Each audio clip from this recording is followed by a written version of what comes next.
خبر ہے میں خوش آمدید، میرے ساتھ عارف امید بٹی صاحب، طاہر ملک صاحب اور میں ہوں سعید قاضی۔ ناظرین، کچھ خبریں ہمارے ساتھ بہت اہم مہمان ہیں، میں کچھ خبریں ان کا ذکر کر کے ان کا تعارف کرواتا ہوں۔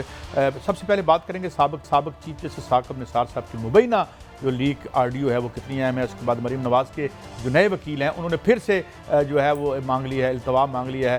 لگتا ہے رانا شمیم صاحب والا کام تو ریکارڈ نہیں چل سکا۔ اس کے بعد پارلیمنٹ اپوزیشن جو ہے، پارلیمنٹ کے بعد وہ سڑکوں پر بھی ہمیں کوئی آج اگر ہم نے دیکھا تو کچھ لوگ انہوں نے الزام یہ لگایا کہ گورنمنٹ نے لوگ آنے نہیں دیے، بہرحال یہ معاملہ تھا، اور پھر آئی ایم ایف کے ساتھ سٹاف لیول ایگریمنٹ ہو گیا ہے۔ اس سے کیا فرق پڑے گا؟ میرے ساتھ موجود ہیں جناب معروف پارلیمنٹیرین سابق وزیر بھی ہیں جناب فیصل وافڈہ صاحب، آپ کے وقت کا بہت شکریہ۔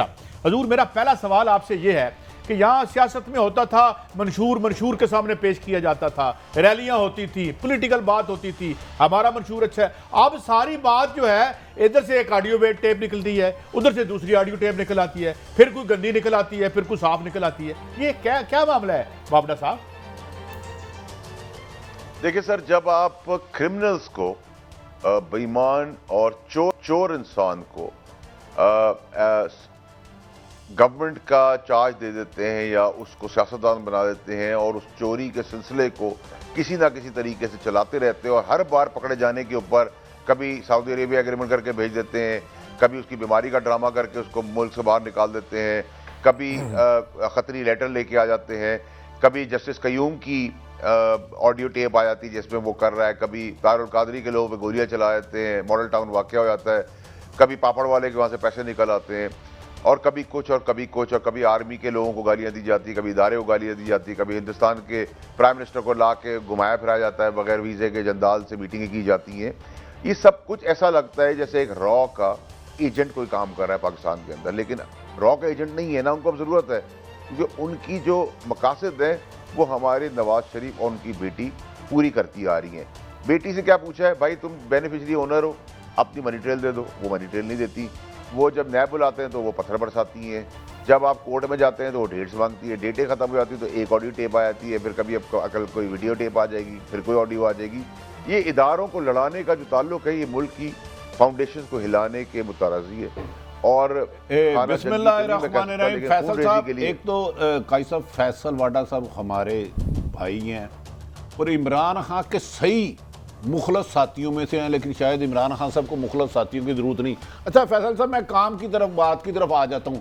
جب مریم نواز صاحبہ نے شہباز شریف اور شاہد حقان واسی کے ساتھ بیٹھ کے وہ جج کیا تھا ملک رانا شمیم صاحب، ارشد ملک کی تھی، تو کیا بہتر نہ ہوتا اس وقت حکومت ایف آئی اے کو کہتی کہ بھئی انہیں مریم صاحبہ کو طلب کریں اور یہ ایویڈنس دے اور یہ اصل کیسٹ پیش کرے؟ تو آج اگر وہ کاروائی ہوئی ہوتی تو آج ثاقب نثار کے بارے میں یا کل پرسوں جو آرمی چیف کے بارے میں نعرے لگائے گئے کرد صاحب کے اتنے ادھر اور عدلیہ کو برا بلا گیا، نوبت نہ آتی؟ کیا آپ کا نہیں سمجھتے حکومت کو چاہیے ان کے خلاف سکرو کریں؟ بٹی صاحب بالکل آپ کی بات ٹھیک ہے۔ دیکھیں، اگر میرے خیال سے ہماری حکومت سب سے بڑی جو بیوقوفی ہوئی ہے وہ رحم دلی کی وجہ تو ہوئی ہے، لیکن ہوئی تو بہت بڑی بیوقوفی ہے کہ جب آپ نے ایک سانپ کو واپس چھوڑ دیا اور ہم سب ہمدرد بن گئے پاکستان کے سارے لوگ، میں اس میں نہیں تھا، تو یہ تو ہمیں ایکسپیکٹ کرنا تھا۔ اور آپ کی بات صحیح ہے کہ ایف آئی اے کے تھرو یہ سب چیزیں اسکروٹنائز کرنی چاہیے تھی، لیکن پرابلم یہ ہے کہ دیکھیں جسٹس قیوم سے فیصلے کرائے بھٹی صاحب، جسٹس قیوم کا کام ہو گیا، کام لینے والے کا کام آج تک کچھ نہیں ہوا، وہ آج بھی سیاست کر رہے ہیں۔ نواز شریف نے اتنے سب کچھ دفعہ کیا، اس کو پتا ہے جب مجھے پکڑیں گے مجھے بند کر دیں گے، میں معافی لے کے باہر چلا جاؤں گا، پھر واپس جاؤں گا، پھر کندھے پہ بٹھائیں گے اور پھر وزیر اعظم بنائیں گے، پھر میں مال لوٹوں گا، پھر میں ملک سے باہر چلا جاؤں گا، میں دوسرے جگہوں ملکوں میں جا کے ویزوں کی بھیک مانگوں گا۔ پرابلم ساری یہ ہے کہ یہاں سزا اور جزا کا کوئی نظام ہے نہیں۔ اب حاضر جج جو ایمانداری سے شرافت سے کام کر رہے ہیں ان کے کیریئر کے اوپر بھی چھاپ لگا دی ہے، سوالیہ نشان بنا دی، اور جب انصاف کے گھر کو آپ متنازع بناتے ہیں یا اپنی فوج کو بناتے ہیں تو اس کے اوپر پورے پاکستان کی فاؤنڈیشن لے ڈاؤن ہے۔ پھر ایک عام غریب آدمی جو ہے سڑک پہ انصاف کرتا ہے، وہ روڈ پہ گولی مارے گا، وہ انصاف روڈ پہ لے گا، چینا جھپٹی کر کے لے گا، تو آپ خون ریزی کی طرف لوگ ملک کو لے کے جا رہے ہیں صرف اپنے مقاصد کو حاصل کرنے کے لیے کہ آپ کے کیسز کے اوپر پریشر پڑے۔ اور اس سے پہلے تماشا ہوتا رہا ہے بھٹی صاحب، آج پہلی دفعہ تو نہیں ہو رہا۔ ہم نے تماشوں کے زور پہ مانسٹر بھی بنائے اپنے مفاد کے لیے، اپنے انٹرسٹ کے لیے، بہت دفعوں پہ لیڈر بنا دیا, پھر اس کو چپڑاسی بنا دیا, پھر اس کو بھیج دیا, اچھا کورٹوں میں فیصل صاحب, فیصلے ہوئے, ڈیبار میں ہوا. ایک بات کرتا ہوں. دیکھیں, ایک جماعت ہے جس کی ہسٹری ہے کہ اس نے ہمیشہ اداروں پر حملہ کیا, از لائک کہ سپریم کورٹ پر اٹیک کیا گیا, ایک آرمی چیف کو زبردستی گھر بھیجا گیا, جسٹس قیوم کی آپ نے کہا نیب پر حملہ کیا. کیا وجہ ہے کہ اس جماعت کے خلاف عمران خان جس نے 22 سال کرپشن کے اور دھاندلی کے خلاف جدوجہد کی, 3.25 سال وہ بھی کوئی کام نہ کر سکے, اور وہ اس وقت مفرور اور اشتہاری مجرم لندن بیٹھا ہے؟ کیا اس میں حکومت کو آپ نہیں سمجھتے کہ تھوڑا سا اپنا بھی رول ادا کرنا چاہیے؟ بھٹی صاحب دیکھیں, نہ تو ہم تھانے دار ہیں, نہ ہم انویسٹیگیٹو پولیس والے ہیں, نہ ہم کورٹ کے ججز ہیں, نہ ہم کورٹ کے پروسیکیوٹر ہیں, نہ ہم نیب کے جج ہیں, نہ ہم پروسیکیوٹر ہیں, سب اٹانومس ادارے ہیں. پرائم منسٹر نے اپنی لائن کلیئرٹی کے ساتھ دی تھی کہ جی انصاف اکراس دا بورڈ ہوگا, چوروں کو نہیں چھوڑا جائے گا. لیکن چور اتنے زبردست ہے کہ انہوں نے جن کو لگایا ہوا ہے وہ آج بھرتی کرتے کرتے کئی بڑے بڑے گریڈز پہ پہنچ گئے, تو وہ ان کی نوکری کر رہے ہیں, پاکستانی نوکری تو کر نہیں رہے.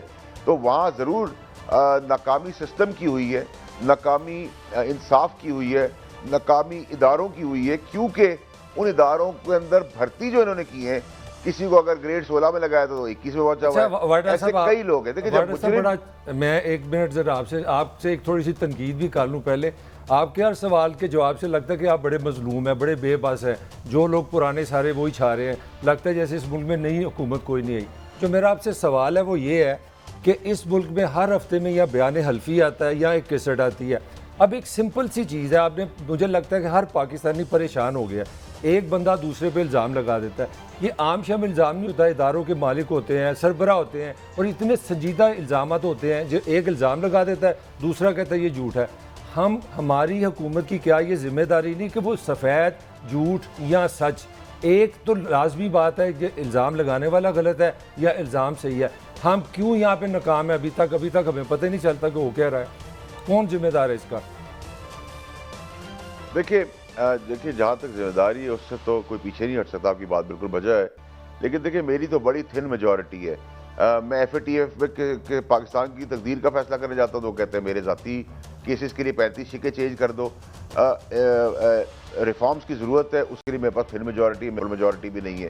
تو یہاں یہ بڑا ڈرامیٹک ملک کی جو ہسٹری رہی ہے اور اس کی جو ڈیموکریسی ہے وہ بڑی ڈرامیٹک ڈیموکریسی ہے. آپ دیکھیں, جو جیتنے والا ہے وہ ہارنے والا جو ہے وہ جیتنے والے کو نہیں مانتا, جیتنے والا جو ہے وہ کہتا ہے کہ جی میں جیتا ہوں. اب آپ اس کے لیے ای وی ایم مشینز لائے تو انہوں نے کہا نہیں جی ہم تو نہیں اس کو مانتے, کہ یہ ایک مافیا ہے اس ملک. میرا سوال سمپل ہے, یہ اس کا کون ذمہ دار ہے؟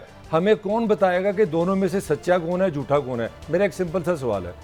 دیکھیں جب تک آپ میں ہم سب پاکستانی ایک کلیکٹیولی جہاد کرنے کے لیے نہیں کھڑے ہوں گے اور اپنی رسپانسبلٹی نہیں لیں گے, تب تک یہ سسٹم. دیکھیں بھٹی صاحب ہیں, آپ ہیں, ایسے بہت سارے اور لوگ ہیں جو ساری زندگی لڑتے آئے ہیں, نوکریوں کو بھی قربانیاں دی ہیں, فائنینشیل پرابلمز بھی فیس کی ہیں, بڑے ضمیر کا سودا نہیں کیا, سکسیسفل ہوئے, ٹائم کے ساتھ ہوئے. بھٹی صاحب آج اس جگہ پر پہنچے, ان کے بال سفید ہو گئے. ہمارے تو بڑے بھی ہیں, دوست بھی ہیں, بڑے بھائی بھی ہیں, والد کی جگہ بھی ہیں, استاد بھی ہیں. ہم ان لوگوں سے انسپائر ہوتے ہیں, آپ لوگوں سے انسپائر ہوتے ہیں. ہمارا جو جذبہ ہے, شاید 15 سال ہم اس سسٹم کے اندر رہے اور انہیں حکومتوں رہے تو شاید ہم میں سے بھی بہت سارے لوگ چور بن جائیں, کیونکہ یہ ملک کے اندر جو نظام ہے وہ چوری کے لیے, بے ایمان کے لیے, لٹیرے کے لیے, قاتل کے لیے, کرایہ دار گھر کے اندر ہے, مالک مکان گھر سے باہر ہے, لوگ کے پوتے ہو جاتے ہیں, ان کی 3 4 نسلیں ہوتی ہیں, فیصلے نہیں ہوتے. سسٹم ایسے بنے ہوئے. جو سرکاری وکیل ہے اس کی اگر فیس 10 لاکھ روپے ہے تو سامنے والا 1 کروڑ والا وکیل آیا ہے, وہ باہر سے ڈگری لے کے آیا ہوا ہے, اس کو ٹوسٹ اینڈ ٹرن کرنا آتے ہیں. ریفارمز کی ضرورت ہے, ریفارمز کے لیے آپ کو میجورٹی کی ضرورت ہے. اچھا بابا صاحب, آپ یہ آپ کی بات بالکل کام نہیں کر سکتے تھے کہ بجا ہے. میں آپ سے ایگری کرتا ہوں, یہاں ادارے بری طرح کمپرومائزڈ ہیں, اور یہ بھی بات آپ کی ٹھیک ہے کہ یہاں پہ جس کو 2 نمبر سپاہی بھرتی کیا گیا تھا وہ آج ہی تک چلا گیا ہوگا. یہ بالکل آپ کی بات ٹھیک ہے. میرا سوال تھوڑا سا ہٹ کے ہے.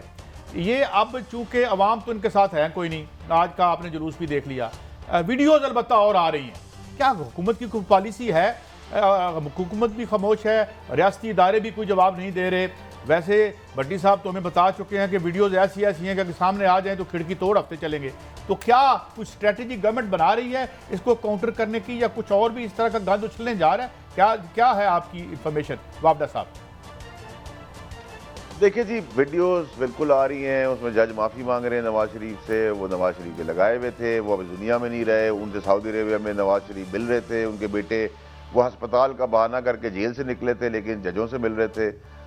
ایسی ویڈیوز بھی آئیں گی، آڈیوز بھی آتی رہیں گی، یہ تو اب کورٹ کا معاملہ ہے، کورٹ کو اس کے اوپر میرے حساب سے بہت اسٹرکٹ ایکشن لے کے کمیشن بنا کے اس کا فیصلہ جو ہے وہ فورینزکس کے ساتھ ہفتے 10 دن میں کرنا چاہیے، 10 سال 15 سال میں نہیں کرنا چاہیے، اور اگر اس میں اگر مواد ہے اور نہیں ہے تو پھر عبرتناک، جب تک آپ سزا نہیں دیں گے یہ سانپ کے سپولے، سانپ کو پہلے ہم پالیں گے پھر اس کو ماریں گے، پھر سپولے آئیں گے ان کو ماریں گے، پھر دودھ پلائیں گے ان کے بچوں کو، جنریشن چل رہا ہے۔ سوال یہ ہے کہ جب تک آپ کورٹ میں لے کے نہیں جاتے، ایز این ایویڈنس پیش نہیں کرتے، ارشد ملک کی ویڈیو تھی وہ پیش نہیں کی، انہوں نے پہلے پریس کانفرنس کر دی، اس کے بعد انہوں نے کہا جی عدالت میں لے آئے تو پھر ہوگا نا، میں گھر میں دکھاتا رہوں سوشل میڈیا پہ چڑھاتا رہوں، کیا فرق پڑتا ہے؟ دیکھیں میری بات سنیں نا، اگر میرے اوپر کوئی بات آئی ہے تو میں جاؤں گا کورٹ پہ، تو اگر ایک ادارے کے اوپر اٹیک کیا ہے، اس ادارے کا کام ہے وہ انصاف دینے والا ادارہ ہے، وہ نوٹس لے، انہوں نے ابھی نوٹس لیا ہے، اس نوٹس کے ساتھ ساتھ ایک ٹائم لائن بنائے،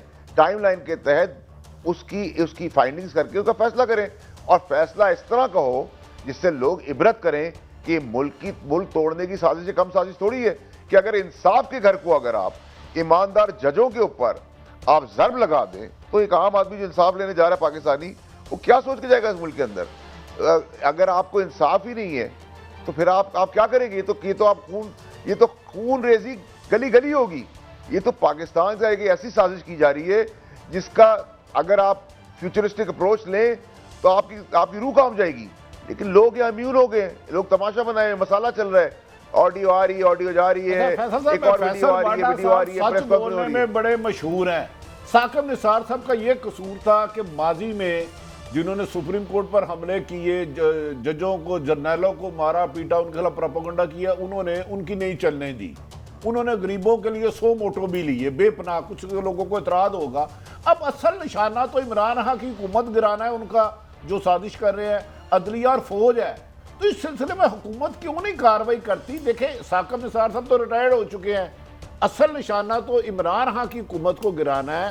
پھر کرد صاحب نے کہا کہ یہ ہمیں ججوں پہ بڑا سخت اور کیا، نعرے بازی لگوائی، اور کبھی یہ کہتے ہیں آرمی چیف ریزائن دے، کبھی کہتے ہیں D G I S I دے، تو کیا حکومت کیوں نہیں اس میں اپنا رول ادا کرتی ہے گورنمنٹ آف پاکستان؟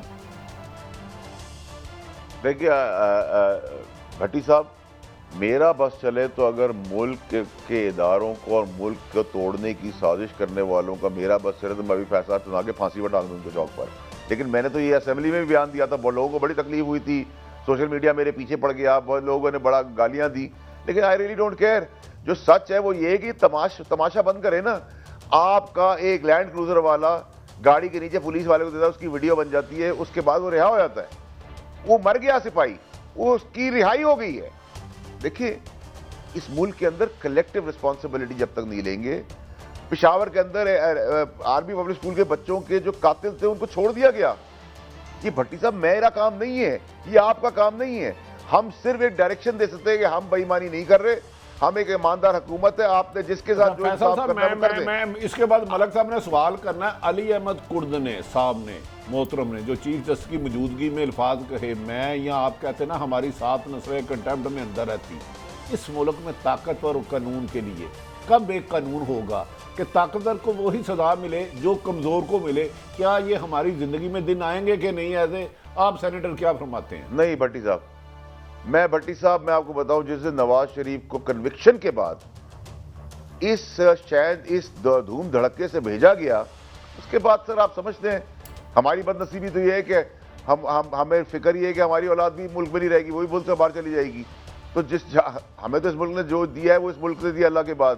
لیکن میں تو نہیں سمجھتا ایک کنوکٹڈ مجرم 4 دفعہ کا وہ ہر بار نکل جاتا ہے، ہر بار وہ پلیٹلیٹس کی رپورٹ کیوں نہیں آ رہی؟ بابڑا صاحب آپ میرے ساتھ رہیے، 780 آدمی آپ میرے ساتھ رہیے پلیز، میں آپ کی بات مکمل کرواؤں گا۔ میرے ساتھ ہیں justice Shaiq, thank you very much for your time سر۔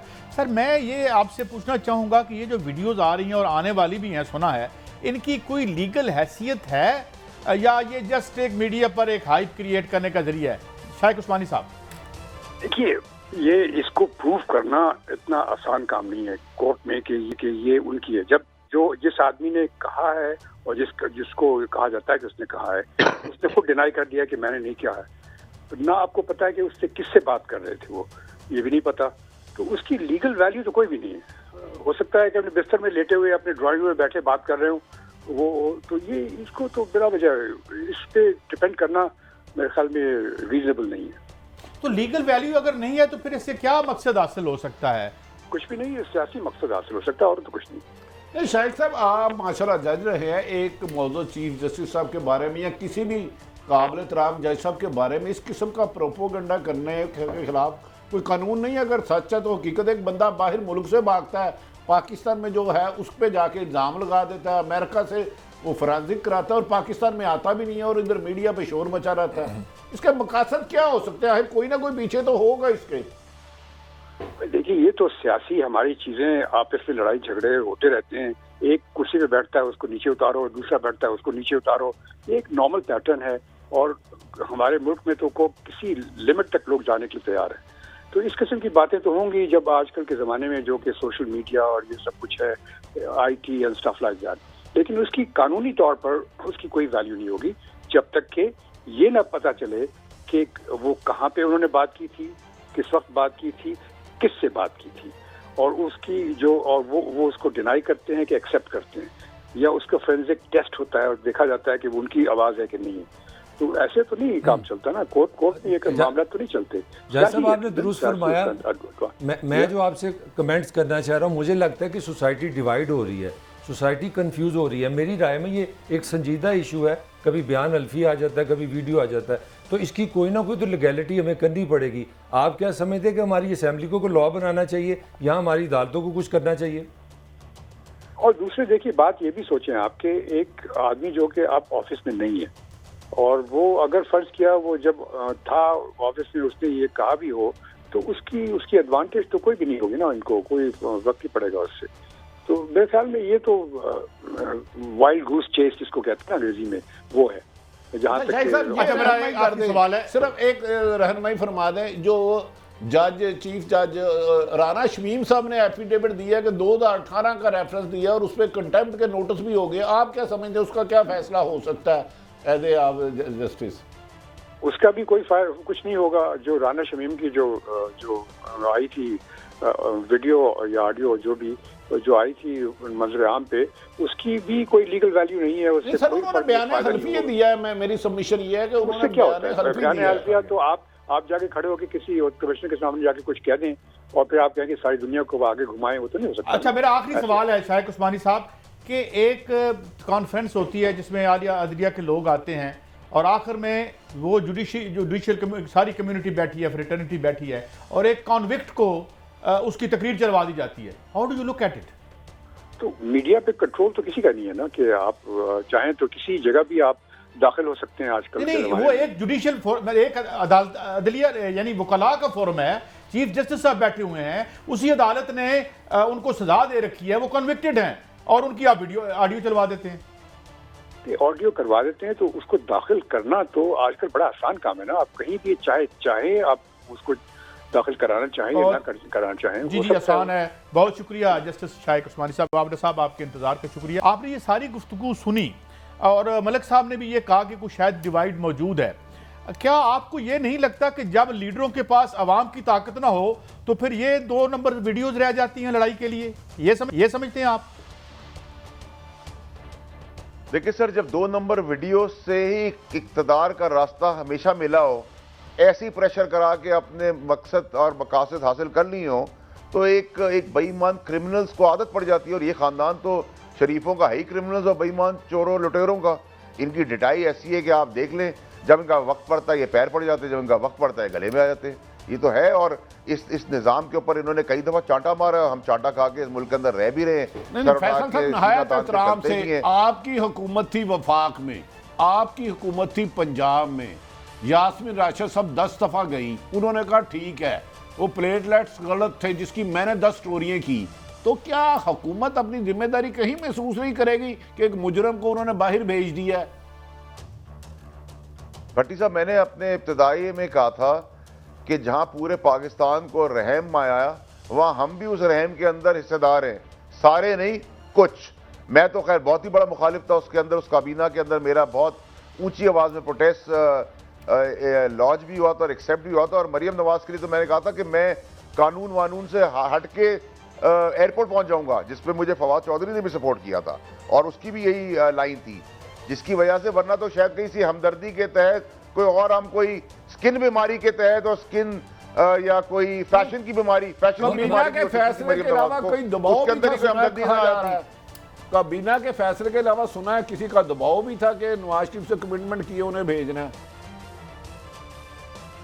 بٹی صاحب اس کا تو جواب میرے سے زیادہ آپ کو پتہ ہے، اور آپ کو تو ساری چیزوں کا مجھ سے زیادہ پتہ ہے، میری عمر سے زیادہ آپ کا تجربہ ہے، لیکن اس ملک کے ساتھ یہ مذاق اب بند ہونا چاہیے، چاہے وہ پریشر کا ہو، چاہے وہ دباؤ کا ہو، چاہے وہ ویڈیو کا ہو، چاہے وہ ایفیڈیوٹ کا ہو، چاہے وہ معافی کا ہو، چاہے وہ ملک سے باہر بھیج کے واپس بلانے کا ہو، چاہے ججوں کی بے حرمتی کرنے کا ہو یا مذہب کارڈ کو کھیلنے کا ہو، یہ ڈرامے بازی اب بند ہونی چاہیے۔ وڈا صاحب آپ کی باتوں سے آپ کی باتوں سے ایک بار کنسسٹنٹلی ایک میسیج آ رہا ہے جیسے کوئی دباؤ ہے، کچھ کرنا آپ چاہ رہی ہے، حکومت کو کر نہیں پاتی، کبھی لگتا ہے آپ کمزور ہیں، کبھی آپ پہ رحم دلی آ جاتی ہے، کہیں آپ کہتے ہیں کولیکٹیو مل کے کریں۔